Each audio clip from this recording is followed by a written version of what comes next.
سلام و عرض ادب خدمت همه همراهان عزیز کانال فاطمه اورجینال. امیدوارم همیشه حال دلتان عالی باشد، پر از انرژی مثبت و لبخند و مثل همیشه کنار ما باشید. حضور شما دلگرمی و ادامه مسیر ماست. همانطور که میدانید خیلی از دوستان و بینندگان عزیز از من خواستن ترجمه دقیق‌تر و کاملتر ویدیوی مربوط به خانواده پرن را انجام دهم. دلیلش هم اینه که در بعضی جاها خانواده پرن برخی کلمات را و بخش‌ها را اصلا ترجمه نمی کنند یا خیلی ناقص ترجمه می کنند. همین باعث شده خیلی از نکات مهم و جالب از چشم شما پنهان بماند. به همین خاطر تصمیم گرفتم این قسمت‌ها را برایتان روشن کنم و ترجمه درست و کامل رو ارائه بدهم. علاوه بر ترجمه، نکات جالب و پشت پرده‌ای از این گفتگو رو با شما در میان بگذارم تا بهتر متوجه بشید چه چیزهایی گفته می شود و چرا بعضی ها سعی می کنند حقیقت را پنهان کنند. پس با من همراه باشید چون قراره هم ترجمه دقیق ببینید و هم نکات جذاب و آموزنده‌ای بشنوید که شاید تا حالا بهش توجه نکرده باشید. در ادامه قصد داریم این ویدیو را از خانواده پرن ترجمه کنیم و به نکات جالب و قابل تأمل آن بپردازیم. اینجا شهر اصفهان است، شهری که به آن نصف جهان میگویند، با مردمان خونگرم و فرهنگی ریشه‌دار که در دل تاریخ نفس میکشند. اصفهان نگین فرهنگ و هنر ایران با معماری باشکوه و پل تاریخیش دل هر بیننده‌ای را می‌رباید. این شهر را نصف جهان می‌نامند چرا که گویی نیمی از زیبایی‌های دنیا در آن جمع شده‌اند. مردمانش خونگرم و هنرمند و مهمان‌نواز هستند. احسان وارد کارگاه سنگ‌تراشی می‌شود و می‌خواهد بهترین و گرانترین سنگ قبر را برای همسرش سفارش دهد. با استادان سنگکار صحبت می‌کند و آنها میگویند کار رو به اتمام است. احسان با لحنی آرام میگوید لطفاً دور عکسش یک سوره یا آیه‌ای از قرآن حک کنید. شما خودتان استاد هستید. دل رو خوب میفهمید. سپس برای تصفیه حساب به دفتر میرود. مبلغ را پرداخت میکند و صاحب کارگاه با همدردی میگوید انشاءالله آخرین غم شما باشد.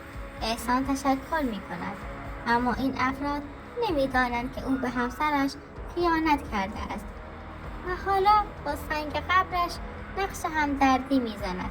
در آخر محل را ترک میکند.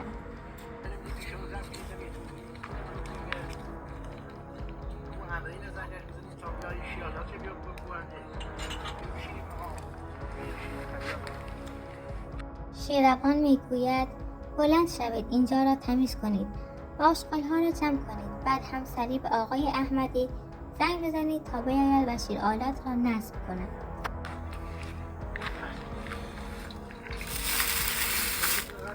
بیایید کمی طنزآمیز در مورد جان بیبی حرف بزنیم و بخندیم. به نظر میرسد جان بیبی دوباره جان گرفته. با یک دست شیرینی میخورد و با دست دیگری نقشه عروسی مهدی را میکشد و کمی از شیر و کره فاصله گرفته. بعد هم به فکر فرو می رود و می گوید ای کاش زمان مثل اینترنت پرسرعت بود. زود می گذشت تا این جشن عروسی مهدی را خودم برگزار کنم و البته همه بدانند که مدیر عامل اصلی آن جشن من هستم.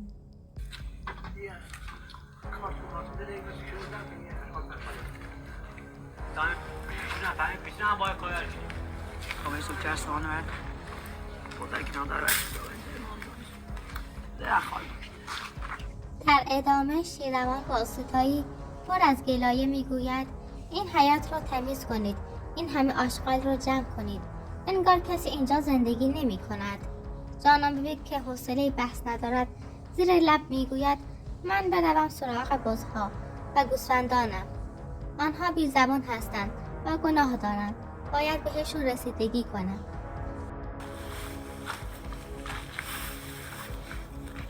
این سگ بیچاره از بس نوکری جان بیبی و شیروان را کرده است دیگر نای پارس کردن هم ندارد. با چشمانی خسته و نگاهی پر از سوال زل زده به اپراتور مزاحم. انگار میپرسه تو دیگر از کجا پیدا شد؟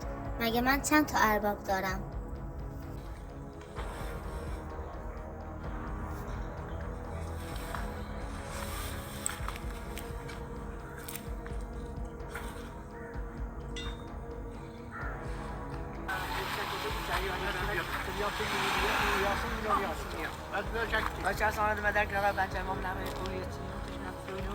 اینجا جان بیبی با لحنی دلسوزانه رو به شیروان میگوید من بروم بزها را بیاورم بیرون.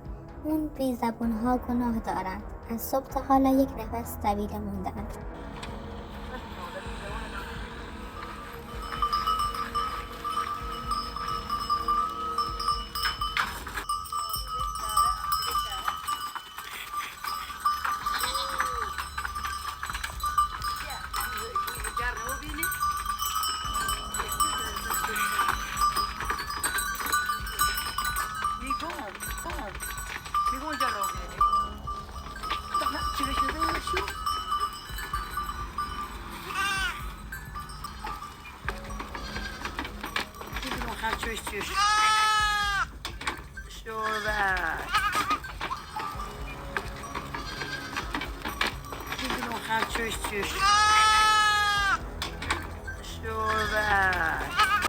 در ادامه جان بیبی با جدیت تمام سراغ بزها می رود.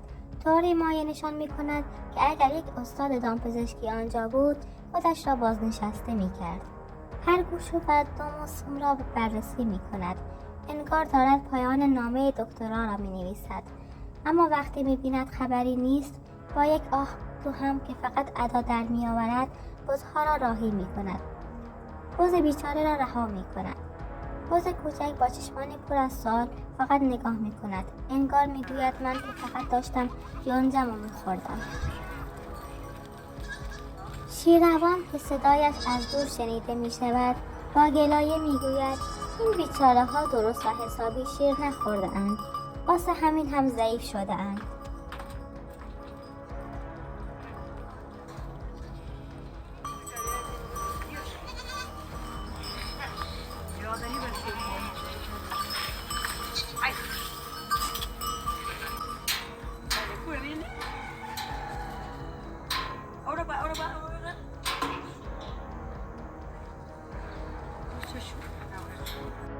جانم بیبی با چشمهای گرد شده از تعجب گفت بزغاله ها همین ها هستند.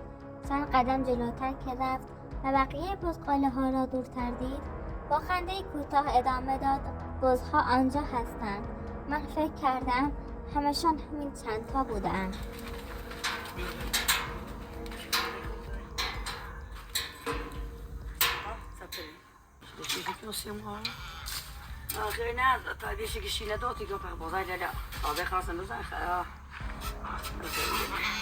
جانم بیبی با اندوهی پر از یادآوری گفت بیچاره نجمه یادت بخیر. آن روزهایی که اینجا بوده ای موقع زایمان بزها همیشه شیر میخواستی. عاشق شیر گوسفندان بوده ای. یادت بخیر.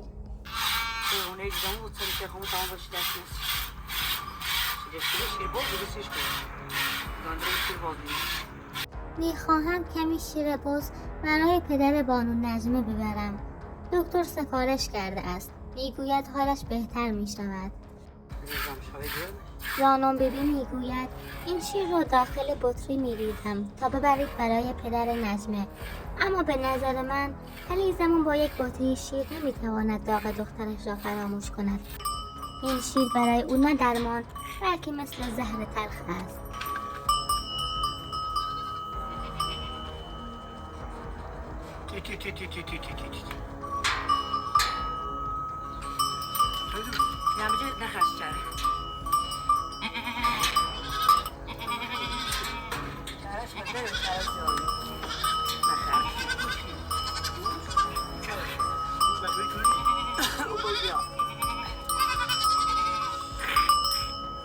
جانم بیبی بز را از طویله بیرون می آورد.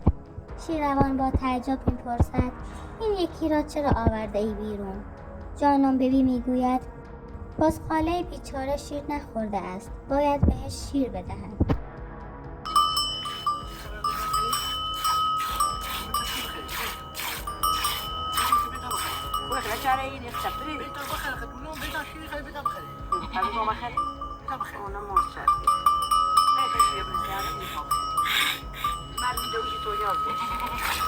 بزغاله با عجله برای خوردن شیر جلو می آید، در حالی که جانم ببی سرگرم دوشیدن است.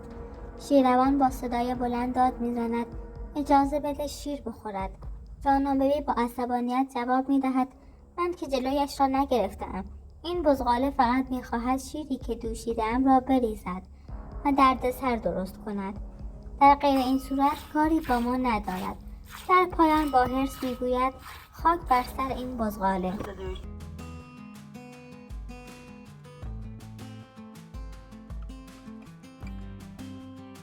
به بخش پایانی ویدیو رسیدیم. میخواهم نکته‌ای را با شما در میان بگذارم. در زندگی بسیاری از انسانها وقتی زنده‌اند ارزششان کمتر دیده می شود، اما وقتی از دنیا می روند تازه برایشان گریه و زاری می کنند، در حالی که آن اشکها دیگر هیچ فایده ای ندارد. باید تا زمانی که کسی زنده است به فکر او بود، به او محبت کرد و ارزشش را دانست، نه وقتی که دیر شده است. بانو نجمه با دل نازک و روح صاف خود نمونه‌ای از همین حقیقت بود. او در سکوت و رنج زندگی می کرد. وقتی دست به خود سوزی زد، احسان دچار عذاب وجدان شد. اما دیگر دیر بود. هیچ پشیمانی نمیتواند گذشته را تغییر دهد. این غم سنگین زخمی است که بر دلها نشسته، اما امیدوارم هیچگاه دوباره چنین اتفاقی رخ ندهد. بیاییم همه تلاش کنیم این اندوه را پشت سر بگذاریم و یاد بگیریم تا وقتی عزیزانمان در کنار ما هستند قدرشان را بدانیم. زندگی کوتاه‌تر از آن است که فرصت محبت و توجه را از دست بدهید. دوستان عزیز، اگر پرسشی داشتید یا نکته‌ای به ذهنتان رسید، حتما در بخش کامنت ها با من در میان بگذارید. من همیشه تلاش میکنم پاسخ همه شما را بدهم و گفتگوهای صمیمی‌تری داشته باشیم. امیدوارم زندگیتان پر از روزهای خوب و پر از انرژی و آرامش و شادی باشد. همیشه قدم در مسیر روشن بگذارید. تا دیدار دوباره در ویدیوهای بعدی، خدا نگهدار.